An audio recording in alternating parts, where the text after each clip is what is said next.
canal do YouTube, youtube.com/Rádio Clube 98.3 de Patos de Minas. A gente começa aí, deixa eu só posicionar aqui sua câmera, aqui na nossa gravacione, vamos lá, cadê o negócio, gente? Sumiu a sua imagem aqui. Aos pouquinhos, enquanto você vai falando eu vou configurando aqui. Começando então, Bolsonaro diz que aguarda sinalização do povo para agir. O presidente afirmou que o Brasil está na iminência de ter um problema sério. O presidente Jair Bolsonaro disse nessa quarta-feira que aguarda uma sinalização do povo para tomar providências a respeito das consequências econômicas causadas pela pandemia da Covid-19, entre elas o aumento da fome e da miséria. Ao comentar a atuação do Supremo Tribunal Federal, Bolsonaro disse que não quer brigar com ninguém, mas segundo ele, estamos na iminência de ter um problema sério no Brasil. O que está por vir, Alexandre Córdova? Bem, boa noite, Matheus, boa noite, meus caros patenses, boa noite a todos os ouvintes, telespectadores da Rádio Clube. Bem, olha só, essa notícia vem do Portal Terra, né? O Portal Terra enfim, é um portal que eu não confio muito, mas em todo caso, faz umas 3 semanas, parece, um mês e uma semana no máximo, que o próprio Bolsonaro fez algumas menções disso, né? Eu não posso fazer nada sem o aval do povo, eu não posso levantar minha caneta e Shazam, né, sem ninguém me apoiar, eu preciso que o povo me apoie, e aí ele citou o movimento de 64, né, que foi um movimento democrático, que o povo quis. Nós podemos entrar num debate assim, foi ditadura, foi golpe, não sei o que, mas assim, a questão é que o povo quis e aconteceu. Se o povo quis e os militares fizeram aquilo que o povo quis, então, portanto, foi a democracia, correto? Sendo feito. Mas vamos lá. O que será que o Bolsonaro tem pensado? O que o Bolsonaro tem na manga? Não sei, né? Mas o que de fato é que a corda já arrebentou tem tempo, né? O STF já entrou nas prerrogativas do presidente, não deixando ele nomear ministro, que é uma coisa constitucional, ou seja, proibindo o presidente de exercer a função do presidente. Só por isso eles deveriam, né, interpretar a Constituição, já estão violando, já começaram violando assim. Depois o ministro Barroso impõe ao Senado fazer a CPI, ou seja, já está entrando também no Legislativo, então já domina o Legislativo e o Executivo, que daqui a pouco a gente não precisa dos 3 poderes, precisa só do STF, né? Então a corda já arrebentou tem tempo, né? O Pacheco, ele tem que passar essa assinatura, esse impeachment do Alexandre de Moraes, porque o povo quer, né? Então assim, o povo está sinalizando para o Congresso, o povo está sinalizando para o Senado, e o Senado está meio ali, só que agora o Senado, como o Senado não está fazendo nada, o STF também está dobrando de joelho no Senado, né? E o presidente tem que fazer alguma coisa, porque ele é o comandante supremo das Forças Armadas, e as Forças Armadas, de acordo com a nossa Constituição, as pessoas gostem ou não, no artigo 142 da Constituição, dizem que as Forças Armadas são, em última análise, não são poder moderador, elas são as garantidoras, né, da paz, da harmonia, do equilíbrio entre os poderes. Então eles podem sim agir, não precisava nem do Bolsonaro fazer alguma coisa, só o povo indo na rua. Mas eu acho que os militares não vão fazer nada não, porque assim, com todo respeito, né, há muitos militares bons, muitos bons mesmo que existem ali. A cúpula parece para mim que são um bando de covardes. Vamos falar de outro assunto agora. A CNN, deixa eu ver aqui, é isso mesmo, né? A CNN, presidente eleito do Equador, disse que não haverá política de perseguição. Não venho com a lista das pessoas que quero na prisão, disse o recém-eleito Guilherme Lasso. Para ele, o judiciário tem o dever de agir contra a corrupção. Após 3 tentativas de ocupar a cadeira presidencial, Guilherme Lasso chega à presidência do Equador. O ex-banqueiro e político conservador assume um país que enfrenta, além da pandemia, um legislativo dividido. Lasso disse à reportagem que, como presidente eleito para os próximos 4 anos, ele quer abordar os processos judiciais contra importantes figuras políticas, como o ex-presidente Rafael Correia, o controlador Paulo Bruxelles, o secretário da presidência José Augusto Briones. É um país da América Latina que elege um presidente, podemos dizer, de direita, conservador ou não? Então, só do fato dele se impor contra o Correia, então, é que muita gente não entende assim, a política internacional. Mas o Foro de São Paulo foi uma coisa criada pelo Lula e pelo Fidel Castro, né, Eles criaram o Foro de São Paulo, eu já até comentei na rádio uma vez, eles nomearam vários presidentes da América Latina e impuseram literalmente mesmo, não tenho medo de falar assim, não é medo porque não é errado, né? Foi isso que aconteceu de fato. Foi uma formação de quadrilha, né, em nível continental, né? Os Kirchner na Argentina, Correa no Equador, Chaves na Venezuela, aquele Daniel não sei o que em El Salvador, enfim, né? Literalmente a Bachelet, né?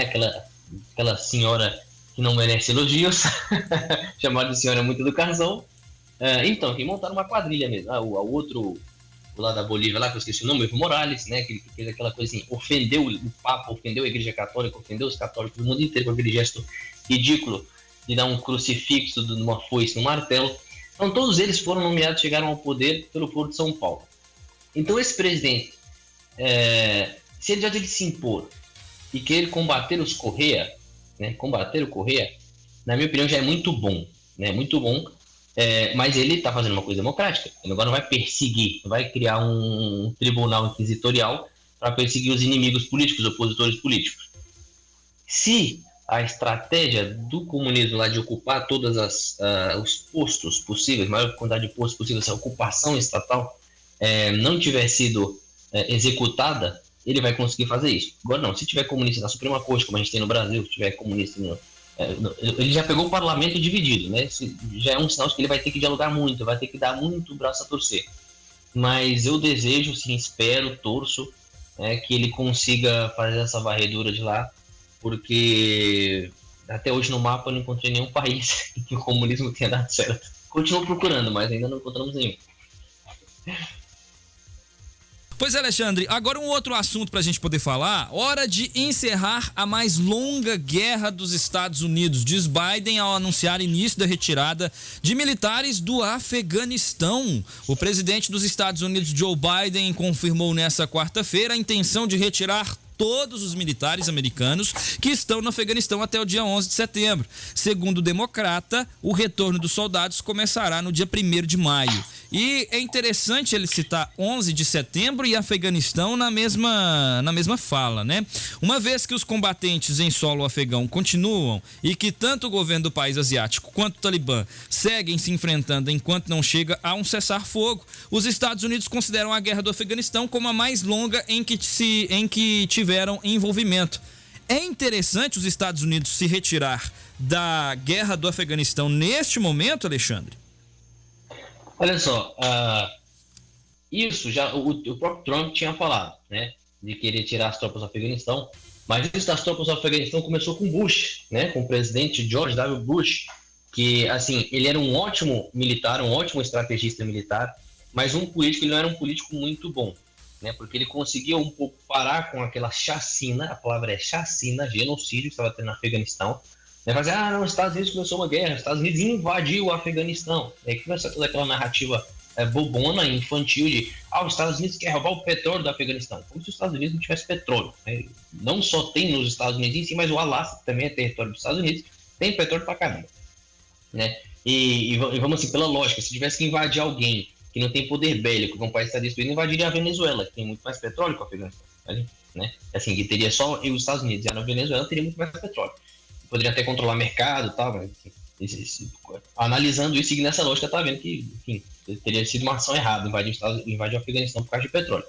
Não foi por causa de petróleo, de fato estava tendo chacina lá, guerras o tempo todo, são países que eles não conseguem viver em paz, né? E os Estados Unidos já fez isso algumas vezes, entrou em alguns países para fazer, vamos dizer, essa intervenção. Ele fez isso no Japão, todos os países, à exceção do Vietnã, que os Estados Unidos perdeu a guerra lá. Todos os países em que os Estados Unidos entrou, fez essa intervenção, todos esses países, todos, absolutamente todos, hoje são países ricos, são países democráticos, são países prósperos, são países que respeitam as suas instituições, né? Esse é um ponto. Só que no Afeganistão, enfim, a coisa é bastante complicada. O que vai fazer? Os presidentes dos Estados Unidos vão entrar lá e vão mandar matar todo mundo? Isso não existe. Né? Tentaram impor alguma ordem, né? Em algumas regiões conseguiram pôr, mas chega um determinado momento que custa muito. Isso custa muito, né? E vamos dizer assim, nessa intervenção que os Estados Unidos fez, claro que também foi uma intervenção bélica, sobretudo porque teve o ataque de 11 de setembro, já se tornou uma questão já pessoal também, né? Então, nós temos que tentar acalmar esse povo aqui, acalmar esse país, acabar com esses genocídios, esses assassinatos, né? Porque já não é um problema de um país da Ásia, já está chegando aqui, né?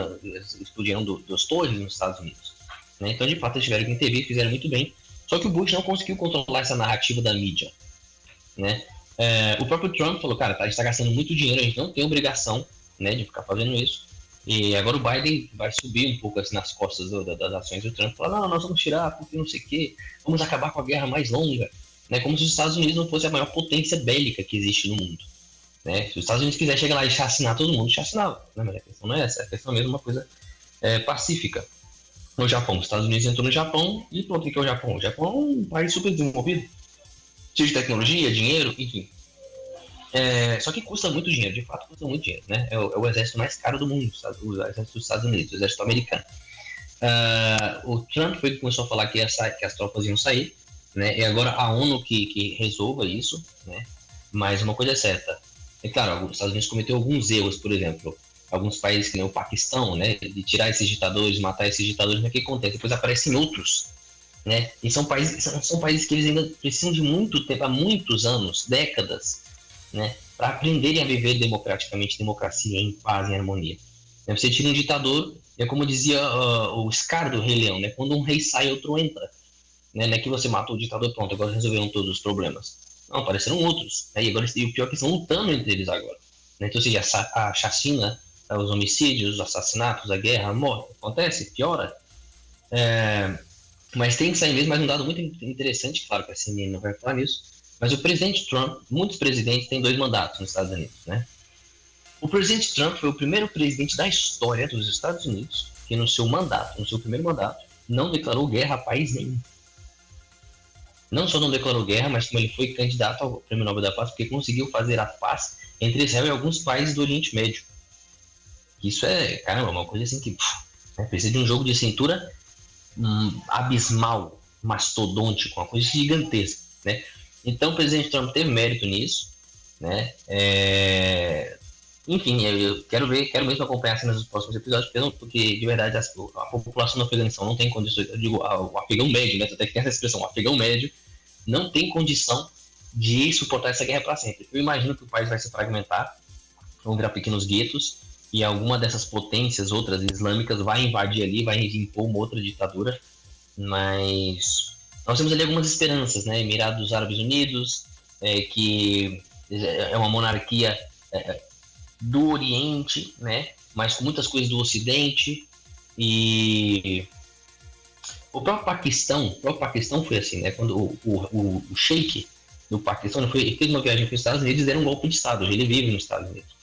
Os Estados Unidos poderia ter feito isso, poderia ter invadido, ter dado um contragolpe, pronto, voltaria a ter sido lá uma monarquia, porque as pessoas tinham mais liberdade, o IDH era melhor, a economia era melhor, o negócio se impôs, né? Uma teocracia islâmica, onde as mulheres não têm liberdade, as mulheres são consideradas como propriedade, as pessoas morrem em nome de um fundamentalismo, mas enfim, o jogo da política é assim, tem erros e acertos, e o que a gente pode fazer nesse caso agora, assim, as pessoas são cristãs rezarem, né, para esse povo, para que possa encontrar a paz um dia, e que, pronto, basicamente torcer para tudo dar certo.